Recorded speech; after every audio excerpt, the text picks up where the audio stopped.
Assalamualaikum warahmatullahi wabarakatuh.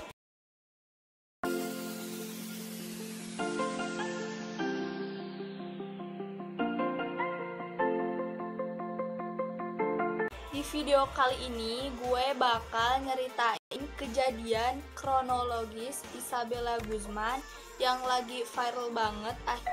Apa aja kronologis kejadiannya? Stay tune terus ya. Oke, di sini gue bakal menceritakan tentang Isabella tadi.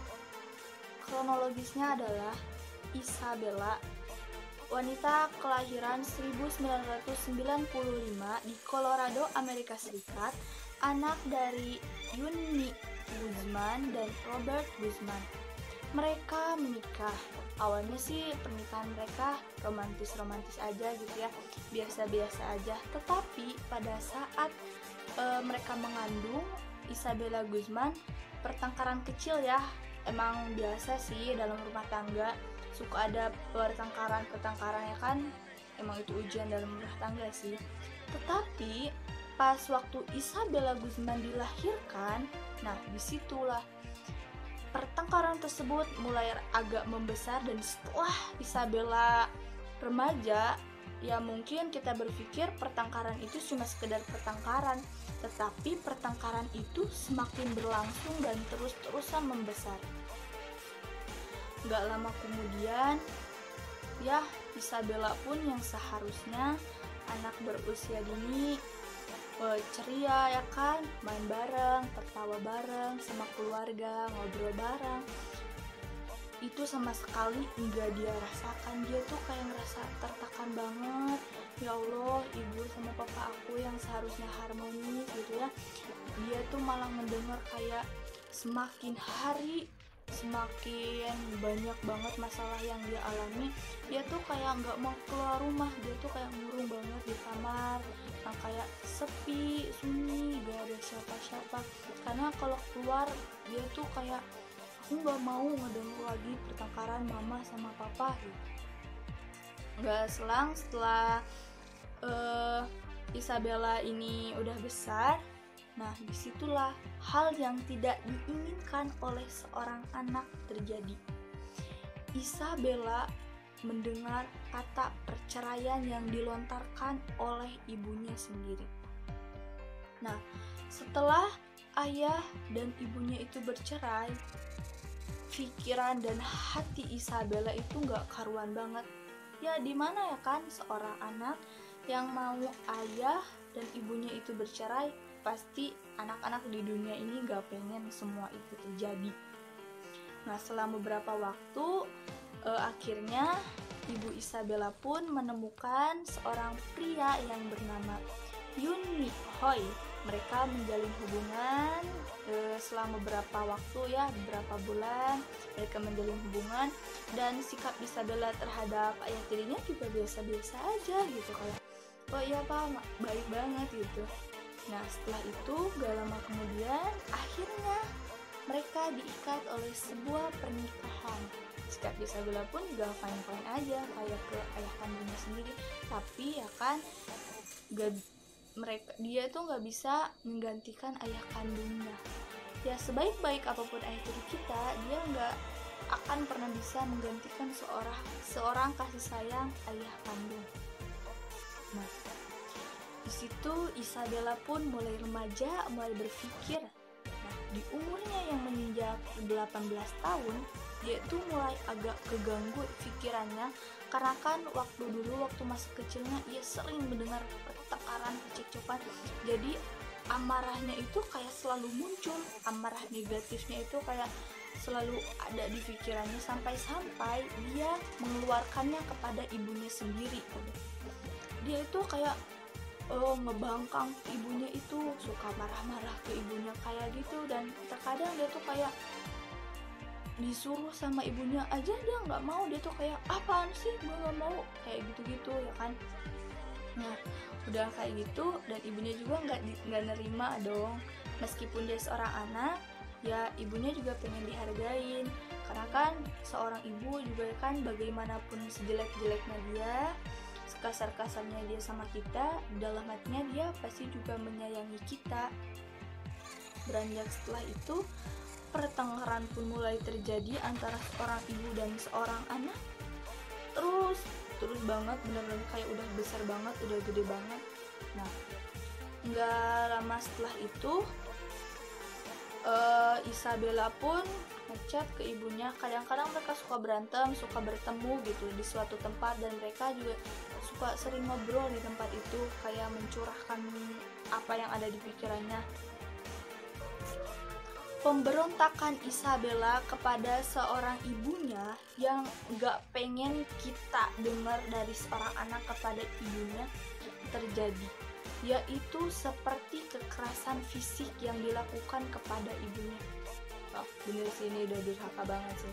Tapi kan kita nggak tahu ya kan asal usulnya, jadi ya udahlah. Nah, setelah kekerasan fisik itu terjadi ya kan, menjelang lama kemudian, ya seorang ayah kan, ya udah ayah tirinya diam-diam aja ya kan. Dia tuh kayak ngobrol sama istrinya, kamu jangan gitu-gitu dong sama anak sendiri gitu.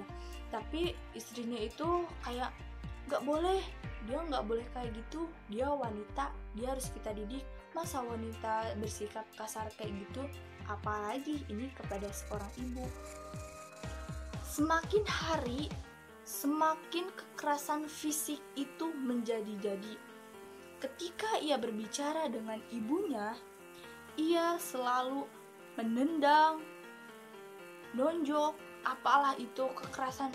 Aduh, bener-bener sih, dia tuh kayak udah kena fisiknya itu, sampai muka sama badannya ibu itu lembab-lembab, dan ibunya itu juga nggak berani dimanakan seorang ibu bisa bersikap kasar kayak anaknya. Untuk ibunya ini sabar loh guys, untuk banget ibunya ini sabar.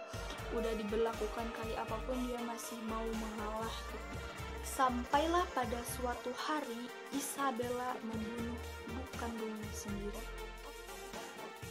Kronologisnya ialah, jadi pada awalnya Isabella itu dalam hatinya itu udah dendam banget sama ibunya, entah kenapa.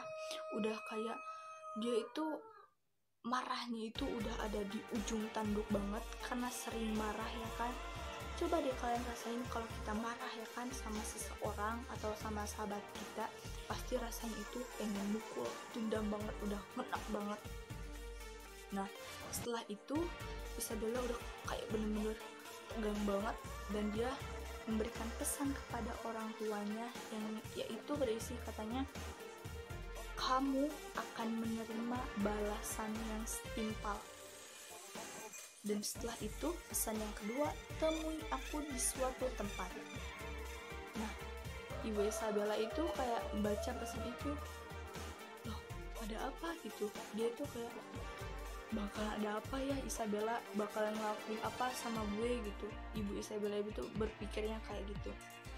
Nah, karena dia takut, karena Isabella mintanya bertemu di tempat yang sepi gitu, ibunya itu agak takut. Dia kan anaknya udah mulai jadi anak yang hampir bisa kayak melakukan hal-hal yang di luar kendali orang gitu. Jadi ibunya ini agak was-was gitu kalau dia tuh takut diapa-apain. Jadi dia tuh minta pertolongan.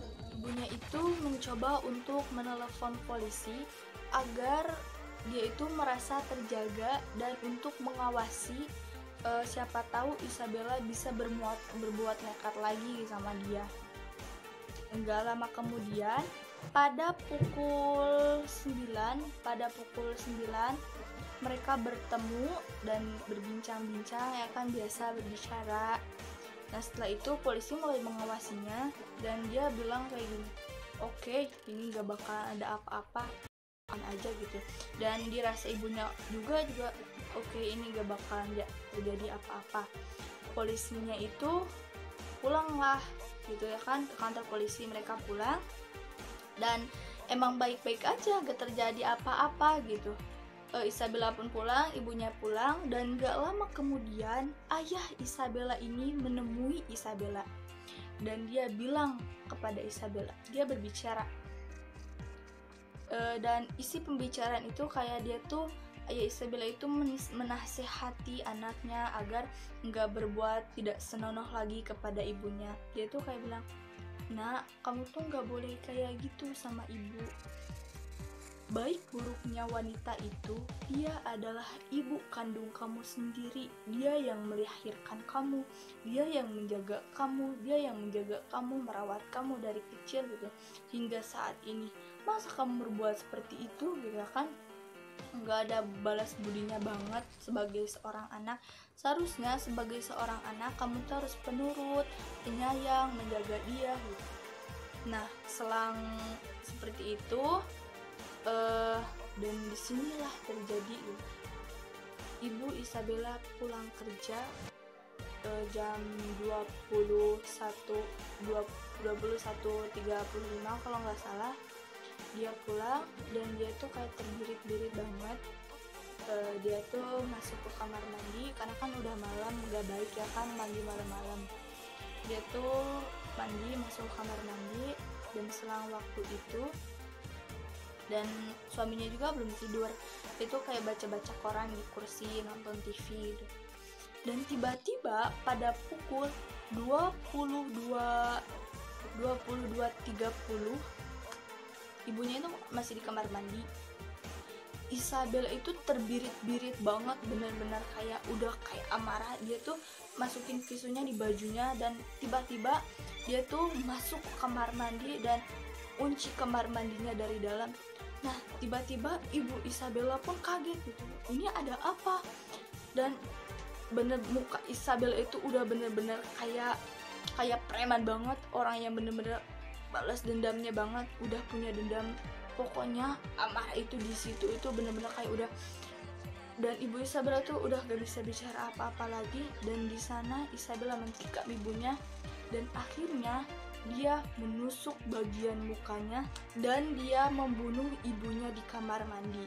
Setelah ia selesai membunuh ibu kandungnya sendiri, kalian bisa bayangin dong, rame banget di kamar mandi itu, bener-bener kayak udah bener kayak tak ya udah kayak gitu. Dan ayahnya dari bawah mendengar suara-suara aneh di atas. Itu suara apa malam-malam gitu. Dan gak lama kemudian ayahnya pun lari ke atas, naik tangga, dan dia lihat kamar mandi. Dia kayak, "Di siapa di dalam? Kamu kenapa gitu kan, kayak kan rame banget." Nah, setelah dia berusaha untuk membuka pintunya, kan susah ya kan, dan Isabella juga udah kunci dari dalam. Itu mereka buka, dan gak selang lama kemudian darah keluar dari lubang pintu bagian bawah kayak ngalir gitu aja kayak air. Siapa ya kan yang gak takut melihat darah ngalir gitu aja. Dan disitu ayah Isabella cuma bisa, apa itu gitu kan, darah apa itu.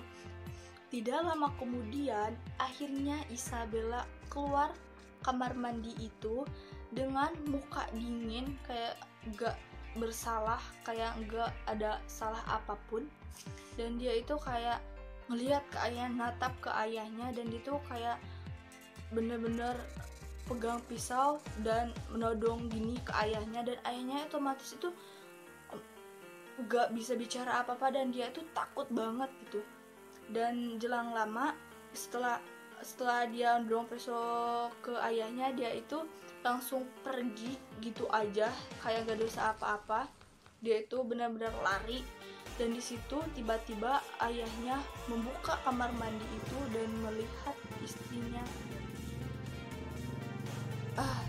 Oh my god, dia itu kayak melihat istrinya itu terbaring dengan penuh bercucuran darah. Dan saking paniknya dia itu langsung telepon polisi. Dan setelah itu Isabella pun setelah lari, dia pergi ke supermarket, dan di situ ada staffnya juga nanya ke Isabella kayak, "Kamu kenapa? Ada apa?" Dan Isabella pun kayak ngejawab, "Aku kena pemerkosaan." Dan, "Oh, kamu kena pemerkosaan? Tapi saya mohon," kata Isabella, "saya mohon jangan laporkan ini ke polisi, gak apa-apa, biar saya yang nanggung ini semua." gitu. Dan staffnya ini kayak ngebantu Isabella kayak beri dia sabun, pakaian supaya dia nggak kotor dan kayak ada darahnya gitu, dan biar dia bersih gitu.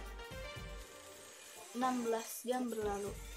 Akhirnya Isabella yang membunuh ibunya sendiri, akhirnya dia ketangkap, dan di situ setelah itu polisi pun mengotopsi ibunya terlebih dahulu. Setelah Isabella ditangkap, polisi mengotopsi ibunya terlebih dahulu, dan ternyata ibunya mendapatkan 151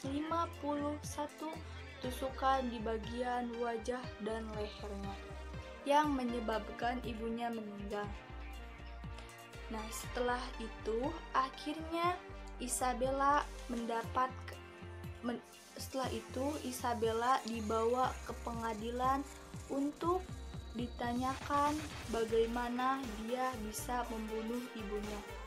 Dan setelah itu Isabella dibawa ke pengadilan untuk diperdalam, untuk diperjelas bagaimana ia bisa membunuh ibunya. Dan setelah dibawa ke pengadilan, dengan kalian bisa lihat sendiri videonya, dia itu dibawa ke pengadilan itu kayak nggak ada rasa bersalah sama sekali. Kayak dia itu masih bisa tersenyum ke kamera dengan wajah dingin, dan itu kayak ke wartawan tuh kayak ngucapin isyarat kayak gini, dan dia tuh kayak benar-benar kayak udah, aku nggak ngelakuin apa-apa ya kan, kita kayak nggak punya dosa banget gitu. Dan setelah diperiksa, nah, dan ini yang bikin warga Amerika Serikat ini pada tahun 28 Agustus 2013 ini greget, ternyata Isabella dinyatakan tidak bersalah. Loh, nggak bisa gitu kan, kenapa dia nggak penjara aja seumur hidup katanya, masa ngebunuh ibu sendiri nggak dinyatakan bersalah. Nah, yang bikin dan menyatakan Isabella nggak bersalah ini, ternyata Isabella mengidap gangguan jiwa. Polisi juga nggak bisa apa-apa karena pengadilan hukum menyatakan bahwa Isabella tidak bersalah. Akhirnya Isabella dirawat di rumah sakit jiwa, dan Isabella dirawat oleh Dr. Richard Vaughn.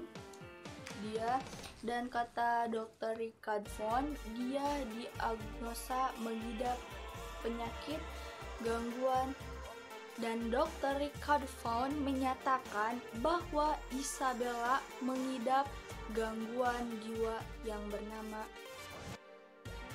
paranoia schizophrenia.